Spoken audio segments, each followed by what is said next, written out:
Gold? Maybe. By the start of 1848, a Swiss immigrant named John Sutter had built himself a nice little empire in central California. He owned nearly 50,000 acres, including farms, orchards, stores, even his own fort. A walled complex of buildings called Sutter's Fort, soon to become part of the new town of Sacramento. In January 1848, Sutter hired a carpenter to build a sawmill on some of his land along the American River.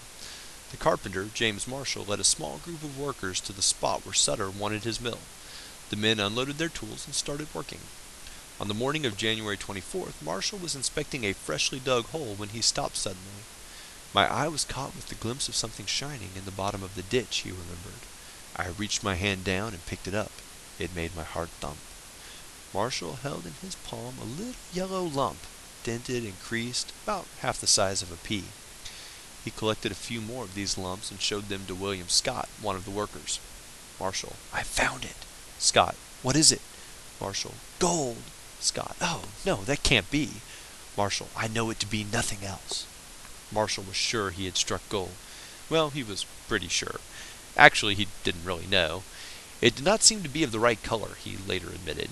Only one person on Marshall's crew knew anything about gold mining. Her name was Jenny Wimmer. As a teenager, Wimmer had dug for gold in the streams of Georgia. Now she was working as a cook for Marshall's men. All along she had been saying that the American River looked like a promising place to search for gold. No one listened. Now Wimmer took one of Marshall's nuggets and turned it over in her hands.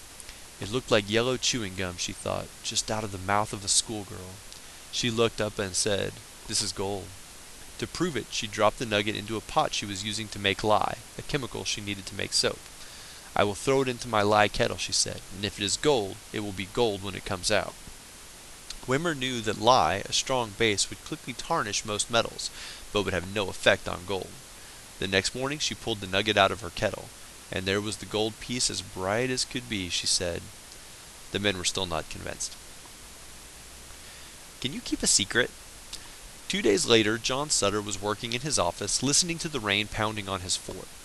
He heard the door crash open and looked up. James Marshall was standing in the doorway.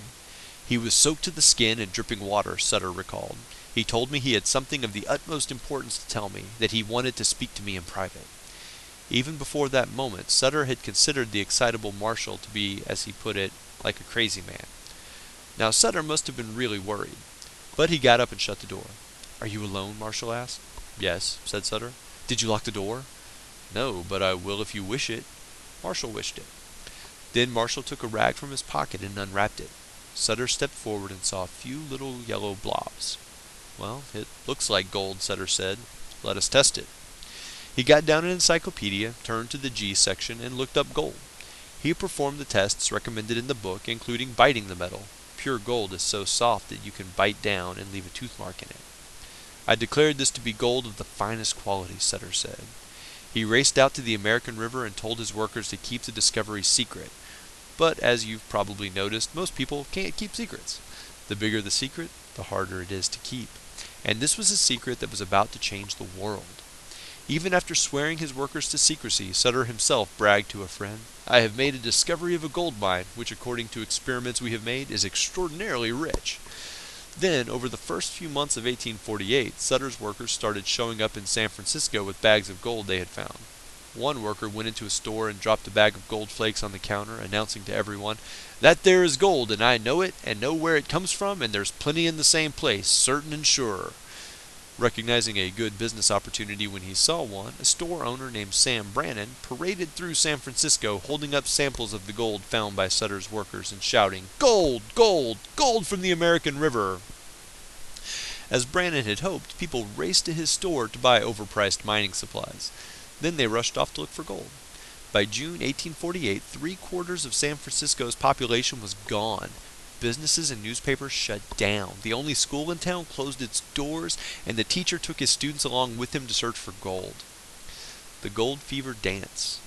"The whole population are going crazy," one Californian said. "Old as well as young are daily falling victim to gold fever."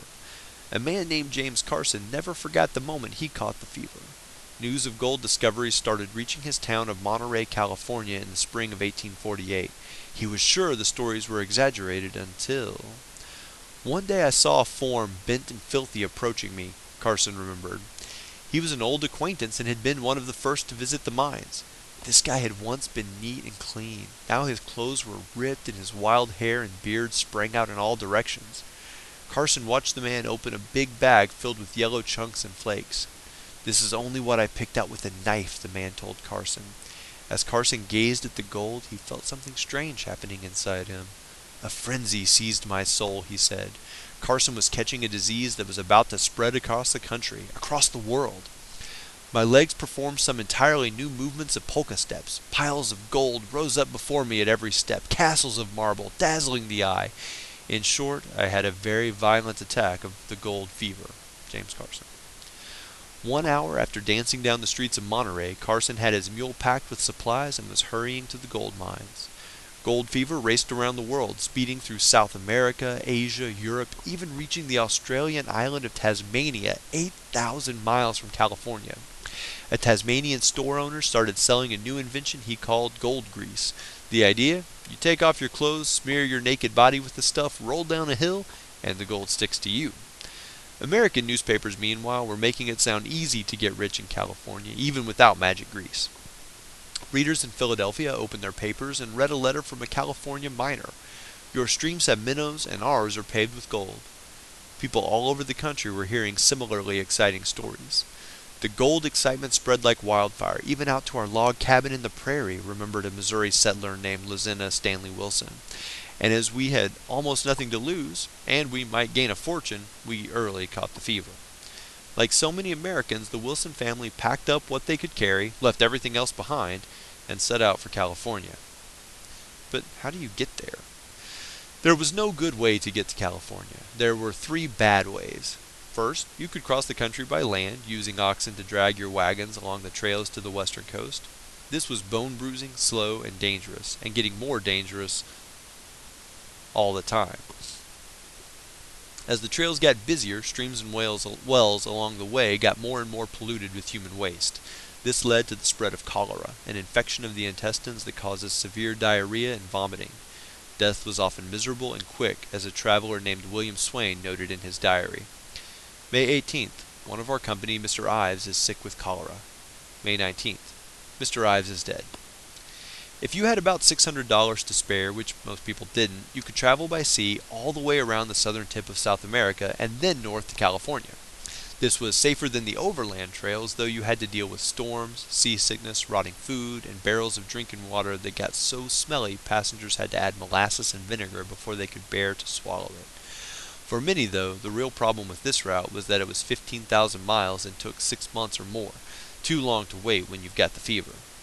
The quickest route, if everything went well, was to sail to Panama, cross the 75-mile wide strip of land by canoe and on foot, and then get in another ship bound for California. Shipping company advertisements made this sound like a pleasant little shortcut. The ads failed to mention that travelers would be tripping through tropical forests and dodging disease-carrying mosquitoes. Nor did the ads mention that when you finally stumbled into Panama City, there would probably be no ship there to pick you up. Jenny Megqueer and her husband were among thousands of travelers who got stuck on Panama's Pacific coast. Every time a boat sailed up, desperate crowds raced forward to try to get on. Megqueer kept a positive attitude while waiting, though she did find some of the local bugs mildly annoying. "Another insect which is rather troublesome gets into your feet and lays its eggs," she wrote. "The doctor and I have them in our toes. Did not find it out until they had deposited their eggs in large quantities. The natives dug them out and put on the ashes of tobacco." Jenny Megqueer eventually made it to California alive. So did William Swain and about 10,000 other hopeful people in 1848. Now the adventure begins. Getting there was just the start of the adventure. A young traveler named Leonard Kipp realized this when his ship sailed into San Francisco's harbor. Kipp woke to the sounds of the ship's captain barking curses. He found an officer and asked what was going on. "Kipp, what's the matter?" Officer: "You will have to row yourselves ashore, as all the men have left." Kipp: "Indeed?" Officer: "Went off last night on the sly, laughing at us on shore now, next week in the mines." This was happening a lot. As soon as ships arrived in San Francisco, entire crews raced ashore and headed inland to join the gold rush. Kipp looked around and saw the result. Hundreds of ships gently rocking in the harbor. They were flying flags from all over the world. They were all empty. Kip got the feeling he was entering a very strange new world.